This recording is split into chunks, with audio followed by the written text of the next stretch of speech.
Oke, Shalom penghuni kerajaan Allah. Sedap. Kayak stand up comedy, Dodit ya.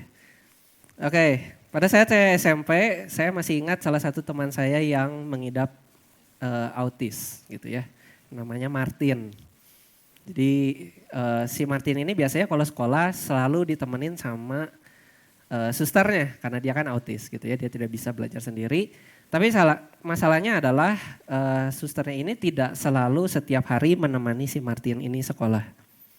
Jadi ada masa-masa, ada hari-hari di mana si Martin ini harus sekolah sendiri. Nah kalau suster yang gak datang, teman-teman saya yang biasanya tukang bully sama yang nakal, biasanya suka ngejailin Martin. Jadi dia suka nanya, Martin kuat? Terus Martinnya biasanya akan menjawab, Martin kuat katanya gitu ya. Martin kuat. Nah setelah Martin menjawab Martin kuat, terus teman-temannya biasanya ngelanjutin. Kalau Martin kuat, Martin push up katanya gitu ya. Jadi si Martin ini langsung, Martin mau push up katanya gitu ya. Jadi dia diturun ke kursinya terus dia push up gitu ya. Nah bicara tentang kuat, siapa di sini yang pengen jadi kuat? Kayak Martin, enggak ya? Semua pengen kuat ya, mau kuat mental, mau kuat fisik, mau kuat kerohanian. Tujuannya buat apa? Demi survive, demi bisa kita bertahan hidup di dunia yang sulit ini.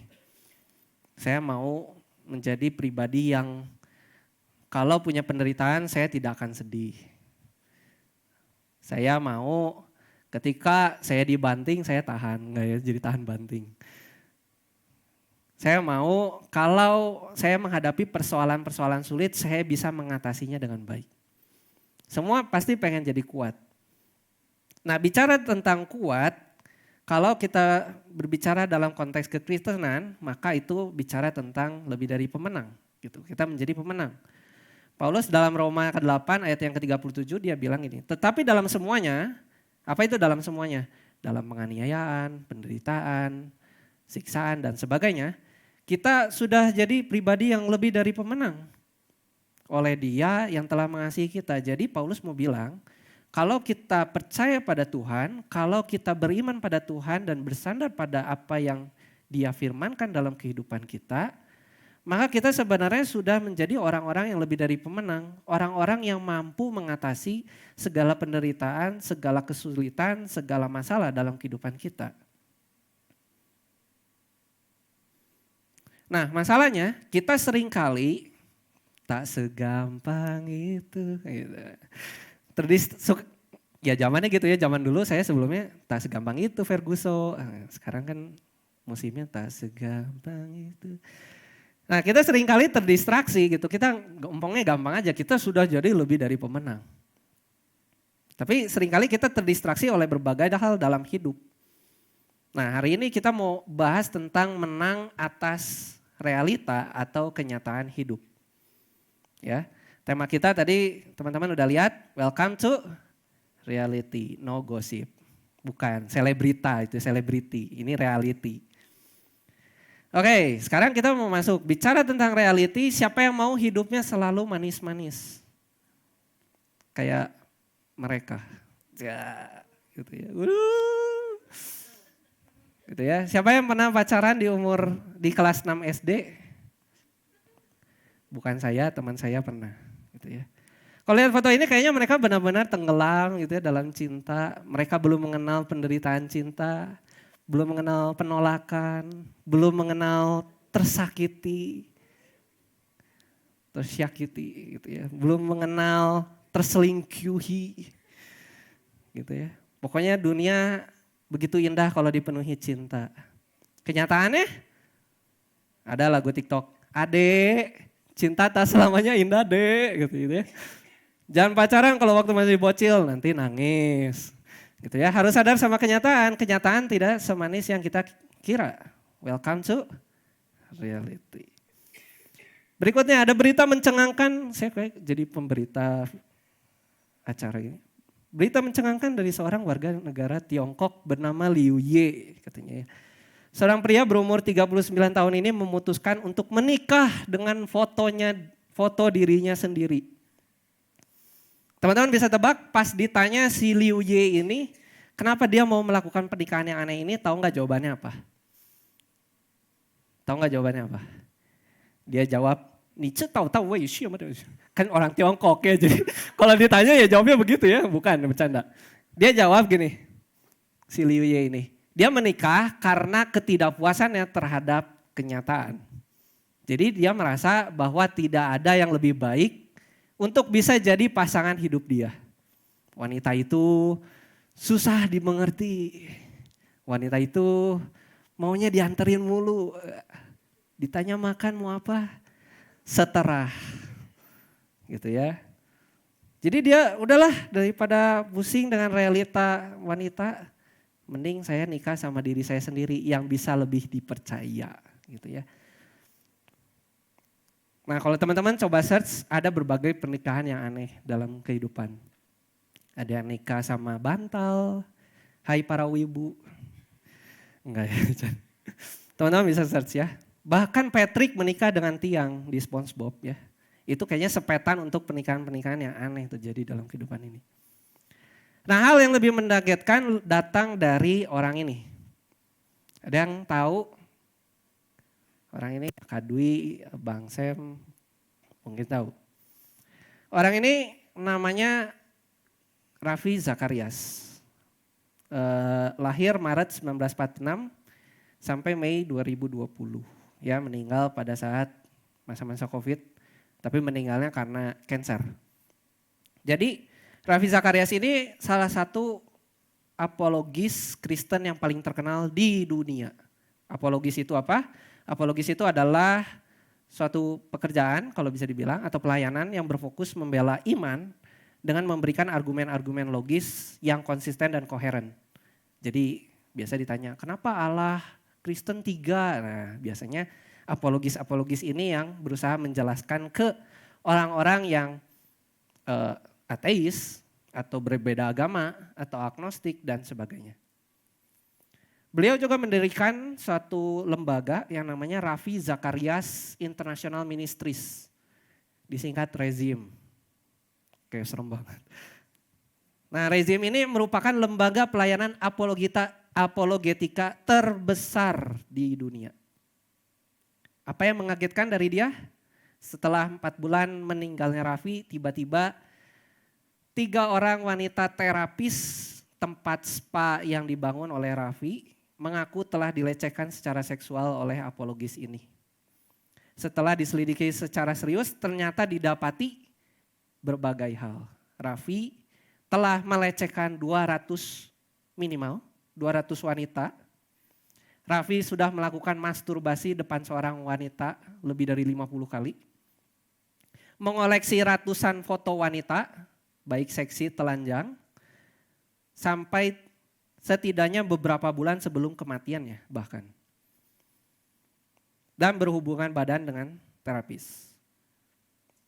Dari salah satu apologis terbaik, ya predikatnya sebagai apologis terbaik, dinobatkan kemudian oleh rezim sebagai predator seksual atau salah satu penipu terbaik di generasinya. Berbagai cabang dari Raffi Zacharias International Ministries harus memutuskan hubungan dengan rezim pusat. Dan menurut salah satu web yang terkenal, Christianity Today, pada Maret 2021 akhirnya rezim yang merupakan lembaga pelayanan apologetika yang terbesar di dunia memutuskan untuk tidak lagi melakukan pelayanan apologetika. Dan harus mencari arah pelayanan yang lain yang baru dalam waktu ke depan. Lee Strobel, salah satu rekan apologis yang terkenal, dia menciptakan berbagai banyak buku yang terkenal yang pernah mewawancarai Raffi dan menyatakan beliau sebagai yang berhati lembut namun intelektualnya tajam, harus terpaksa menghapus semua tentang Raffi Zacharias dalam edisi revisinya. Jadi ini sebuah ironi. Lucunya Raffi Zacharias ini pernah menulis sebuah buku. Ya, dia pernah menulis sampai kematiannya 30 buku, laku semua. Salah satu bukunya dia tulis, Has Christianity Failed You? Apakah kekristenan pernah mengecewakan kamu? Ironis kan? yang nulis buku itu ternyata mengecewakan ratusan dan ribuan orang Kristen di dunia. Kaget gak dengar ini? Kaget. Welcome to reality. Jadi ketika kita menyadari bahwa realita kita demikian, pertanyaan adalah bagaimana kita harus meresponi realita yang terjadi dalam kehidupan kita. Nah sebelum masuk ke sana kita harus bertanya dan menjawab dulu pertanyaan yang paling dasar dan paling penting dalam membahas realita ini. Realita bisa diubah atau enggak? Bisa enggak? Menurut Bapak Ibu, para pelari, runners. Bisa nggak realita dirubah? Siapa yang bisa? Ya, satu orang. Siapa yang bilang nggak bisa? Nggak bisa. Oke, yang lain? Ya, begitulah realita kok. Jawaban tidak hanya tidak dan bisa saja. Oke, ada yang jawab bisa, ada yang nggak bisa. Dua-duanya betul menurut saya. Ada realita yang bisa dirubah, ada realita yang nggak bisa dirubah.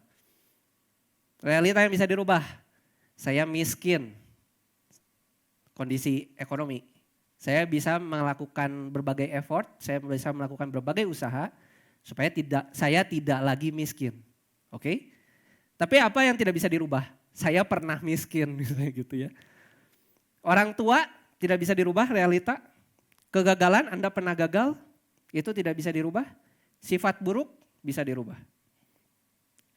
Nah realita juga secara umum bisa dibagi menjadi realita yang bisa dicegah dan yang tidak. Gitu ya. Nah setelah kita mengetahui realita itu ternyata bisa dirubah, ada yang tidak, bisa ada yang kita cegah atau tidak. Nah baik dari berbagai kasus itu saya mau kasih tahu respon yang tepat apapun realitanya. Mau realitanya bisa dirubah, nggak bisa dirubah. Hal ini bisa kita sama-sama terapkan dalam kita meresponi realita kita atau kenyataan hidup kita. Yang pertama, kita perlu menyadari bahwa semua orang telah jatuh di dalam dosa.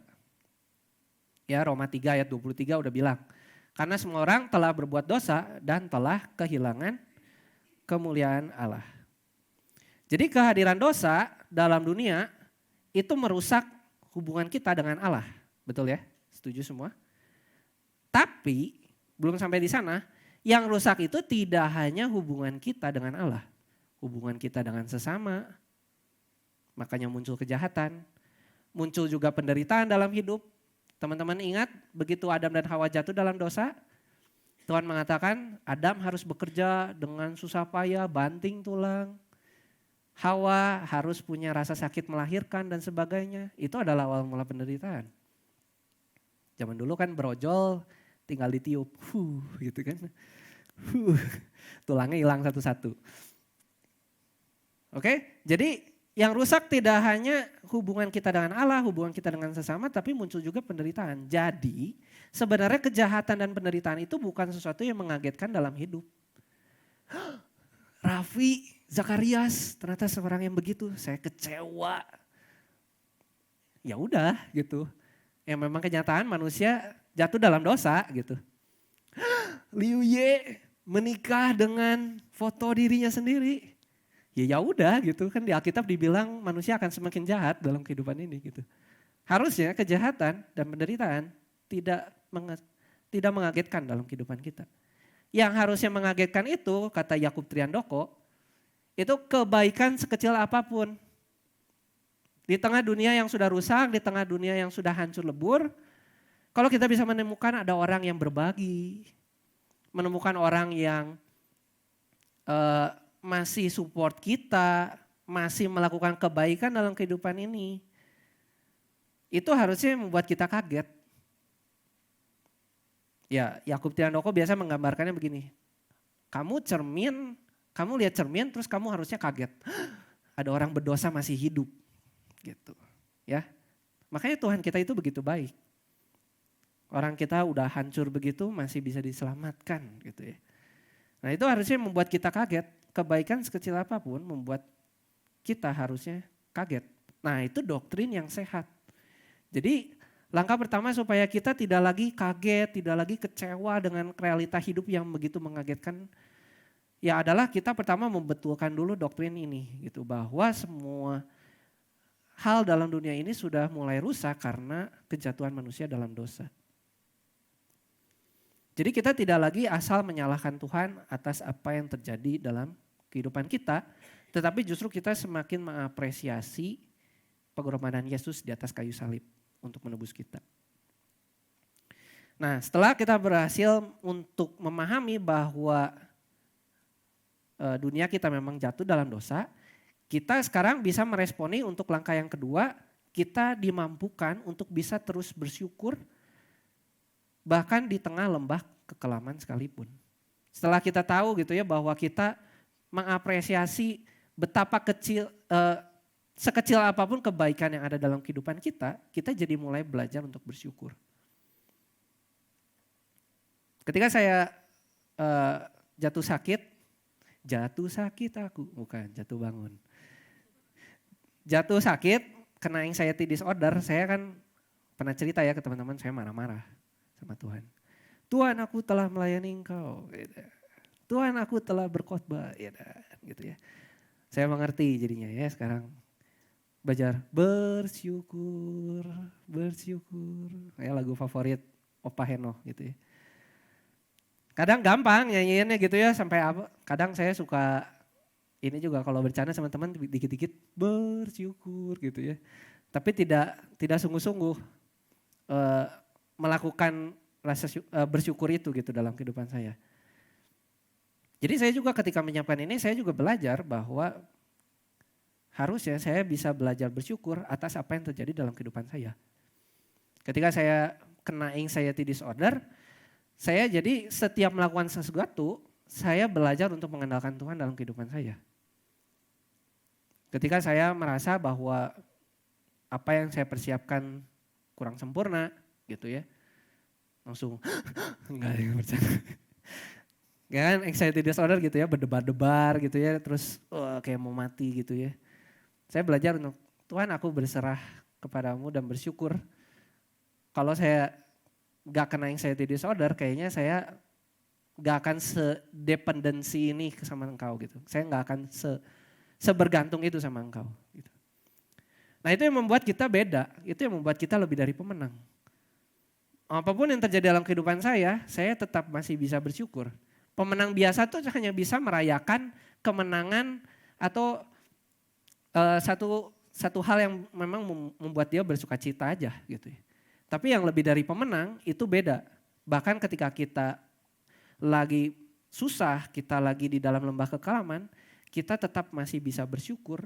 Karena apa? Karena Allah sudah terlebih dahulu menang buat kita. Ya, Paulus bilang ya di ayatnya yang terkenal, karena itu aku senang dan rela dalam kelemahan, di dalam siksaan, di dalam kesukaran, di dalam penganiayaan, di dalam kesesakan, semua hal yang kita takuti dalam hidup. Oleh apa? Oleh karena Kristus. Sebab jika aku lemah, maka aku kuat. Justru ketika kita sadar bahwa di dalam kelemahan, kita sudah tidak ada lagi yang perlu kita takutkan, nothing tulus. Kenapa? Karena kemenangan yang sejati sudah Tuhan menangkan terlebih dahulu dan itu menjadi bagian dalam kehidupan kita. Oke. Nah statement ini pasti sangat mengganggu para kaum perfeksionis kayak saya gitu ya. Orang perfeksionis tuh nggak suka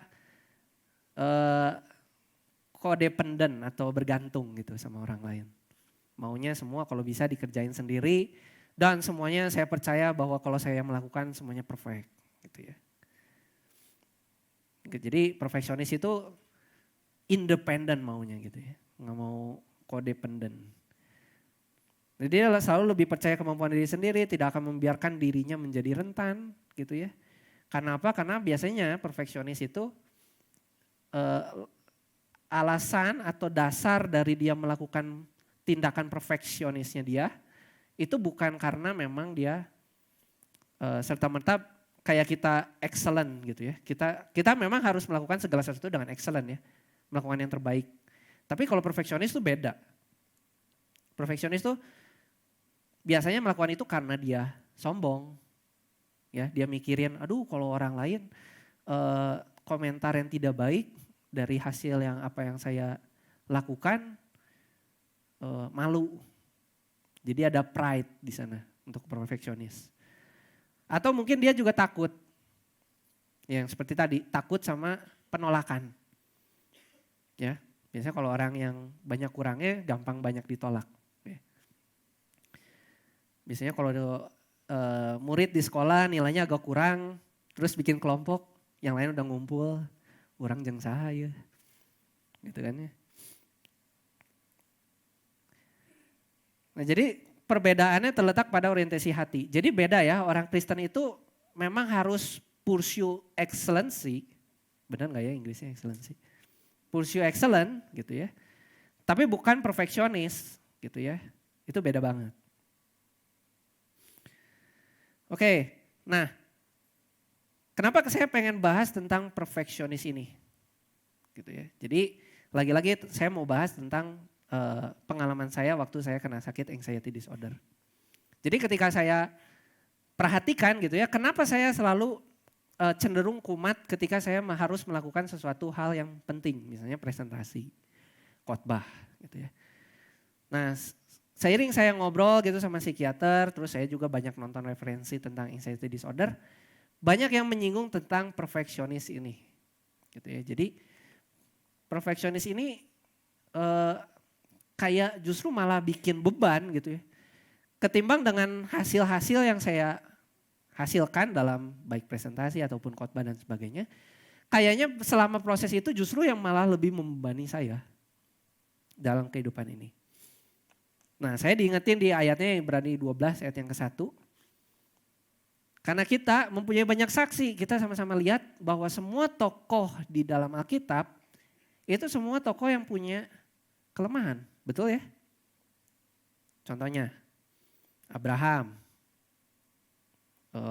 dia jadi ngehamilin istri keduanya gitu ya. Karena dia kurang iman. Walaupun dia akhirnya dinobatkan sebagai bapak orang beriman. Nuh juga pernah membuat kesalahan. Musa disuruh ngetok batu 2 kali, mukulnya 3 kali. Daud, Batseba, udah tahu ya. Semua tokoh di Alkitab itu melakukan kesalahan. Dan itu menjadi satu contoh. Bagaikan, bahkan disebutkan sampai bagaikan awan yang mengelilingi kita. Marilah kita menanggalkan semua beban, dan beban ini, kalau saya kaitkan dengan apa yang saya bahas, ini tentang bagaimana respon hati kita terhadap apa yang kita kerjakan. Gitu ya. Terhadap respon kita pada realita kita. Mungkin ketika kita menghadapi realita kita, kehidupan saya kayaknya nggak seperfect yang saya pengen. Saya pengen kaya, tapi saya udah berusaha sekeras mungkin, nggak kaya-kaya, gitu ya. Saya maunya ini, saya maunya itu, gitu ya, sesuai dengan idealisme saya, gitu ya. Akhirnya itu jadi beban buat hidup kita. Kita justru malah menghasilkan respon-respon yang tidak baik dalam kehidupan kita.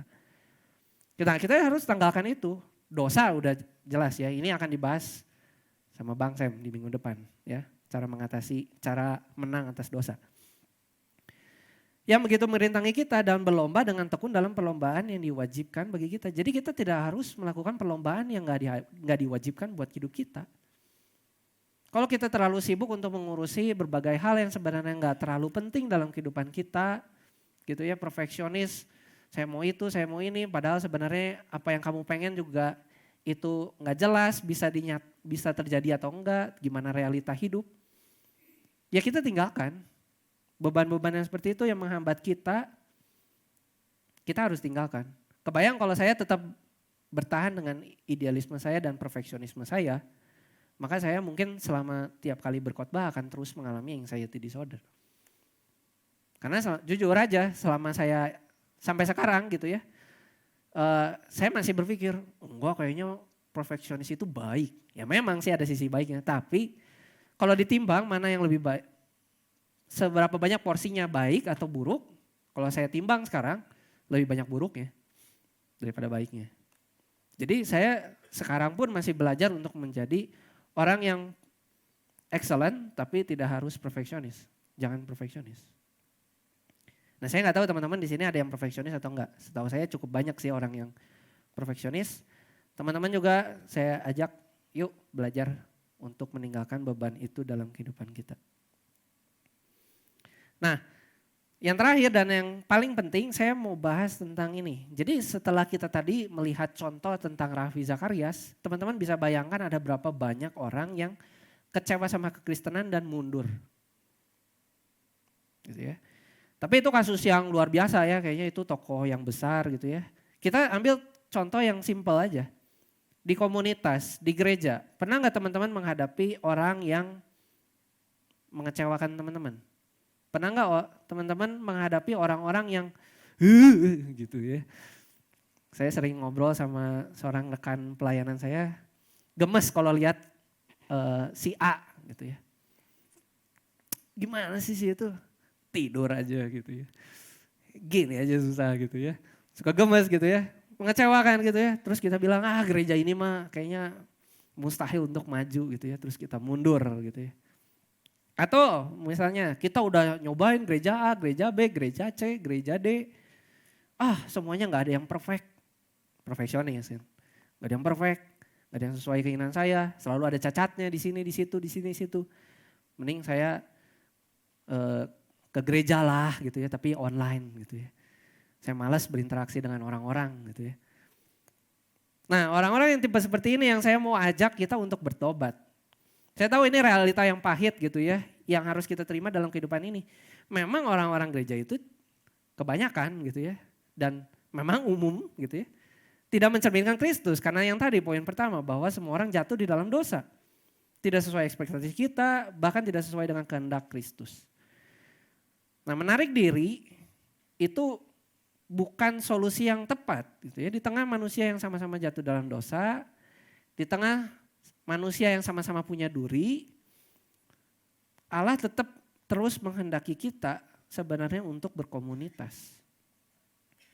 Saya mau bahas di Kejadian 2 ayat 18. Jadi waktu Tuhan menciptakan manusia kan sangat baik. Ya. Udah sangat baik tiba-tiba jadi tidak baik gitu ya. Tuhan Allah berfirman, tidak baik kalau manusia itu seorang diri saja. Aku akan menjadikan penolong baginya yang sepadan dengan dia. Sekarang saya tanya konteksnya. Manusia di sini Adam dan Hawa udah jatuh dalam dosa atau belum? Belum ya? Artinya relasi Allah dengan manusia masih baik-baik aja. Oke? Tapi menariknya Tuhan masih bilang tidak baik manusia seorang diri saja. Jadi kita sekarang menyadari poin ini. Biasanya orang bilang gini, masalah saya mah hanya aku dan Tuhan yang tahu gitu ya. Betul gak?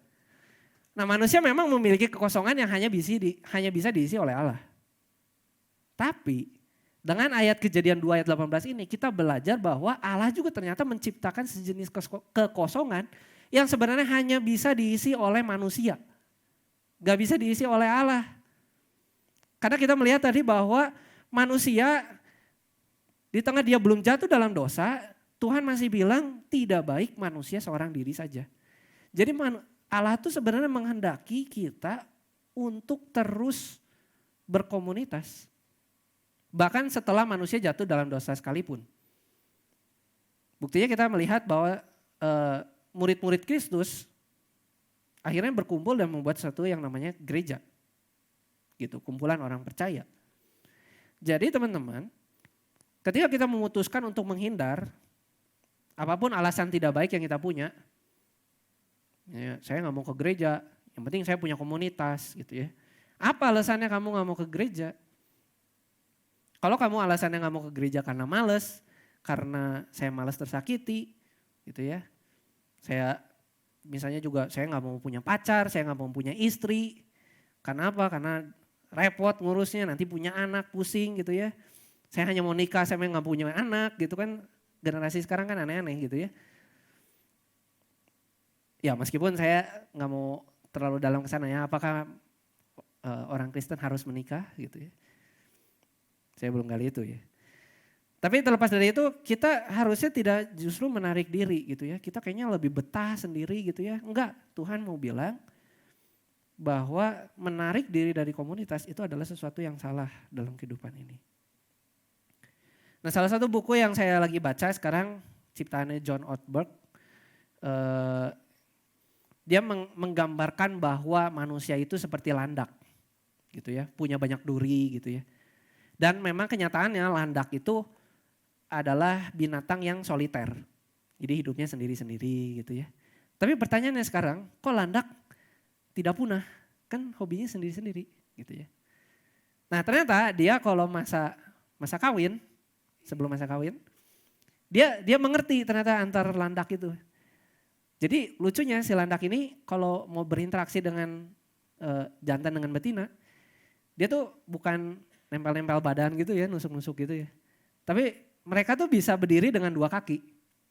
Jadi dari 4 kaki nih, berdiri 2 kaki, terus mereka joget-joget. Beneran, teman-teman cari deh. Dancing landak tuh apa? Porcupine ya. Dancing porcupine. Itu banyak bahas gitu ya. Jadi bahkan seorang landak yang punya duri sekalipun, yang hidupnya memang soliter sekalipun, tetap dimampukan oleh Tuhan, diciptakan oleh Tuhan untuk bisa hidup berkomunitas. Nah kita yang mirip dengan landak, punya banyak duri gitu ya, kita kadang menyakiti orang lain, kita punya temperamen yang menyulitkan, kita punya masalah dalam kehidupan kita sensian dan sebagainya. Tetap meskipun kita takut untuk menyakiti orang lain, kita dimampukan Tuhan sebenarnya untuk bisa berkomunitas tanpa harus menyakiti orang lain. Meskipun kenyataannya mungkin sesekali kita menyakiti. Tapi kita bisa meminimalisir itu. Jadi kita dihimbau Tuhan untuk tidak lagi takut untuk berkomunitas. Ya, jadi kalau teman-teman bertemu dengan teman yang lain yang bilang gitu ya, masalah udahlah gue mah gak mau share ke orang lain, gue mau keep dengan diri sendiri aja. Ya satu sisi benar ya, bahwa gak semua masalah harus kita ceritakan sama orang lain. Tapi kalau sampai benar-benar satu masalah itu kamu beneran gak mau keep, gitu, kamu keep gitu ya untuk gak diketahui sama semua orang, hati-hati. Jangan sampai itu justru menjadi sesuatu yang membusuk dalam kehidupan kita. Kadang kala ada momen dimana kita memang harus share, kita berbagi gitu dengan orang. Jangan terlalu takut mikirin nanti orang ini nanti bocor gitu ya, ember gitu ya, apalagi lah keran gitu ya, bocor, ember, keran. Yang ngomong apa gitu ya, takutnya kemana-mana diomongin, terus dari si A ke si B ceritanya lain, dikasih bumbu gitu ya, dari B ke C kasih bumbu lagi gitu ya. Nah jangan terlalu takut seperti itu, pastikan teman-teman menemukan teman yang tepat untuk bisa kalian share sesuatu. Jangan semuanya di-keep untuk diri sendiri saja. Amin. Jadi ketika kita sekarang telah belajar tentang bagaimana cara kita menyikapi, ada 4 poin. Yang pertama kita menyadari bahwa dunia yang kita hidupi sekarang adalah dunia yang sudah dijatuh dalam dosa. Yang kedua kita harus belajar lebih bersyukur. Yang ketiga kita jangan menjadi pribadi yang perfeksionis. Dan yang keempat kita harus belajar untuk berkomunitas dan bergereja. Gitu ya. Dan saya berharap 4 poin ini bisa membantu kita untuk menghadapi realita apapun yang terjadi dalam kehidupan kita. Kalau kamu punya masalah, kamu jangan marah-marah sama Tuhan, jangan kecewa sama Tuhan. Kamu harus ingat bahwa setiap masalah mungkin tidak punya solusi, tapi kita harus selalu ingat bahwa Tuhan selalu bersama dengan kita. Itu yang paling penting. Bukan tentang hasilnya bagaimana gitu ya, mau punya solusi atau enggak, tapi yang paling penting adalah bagaimana kita menjalani proses itu dan dengan siapa kita berjalan menjalani masalah yang ada di dalam kehidupan kita.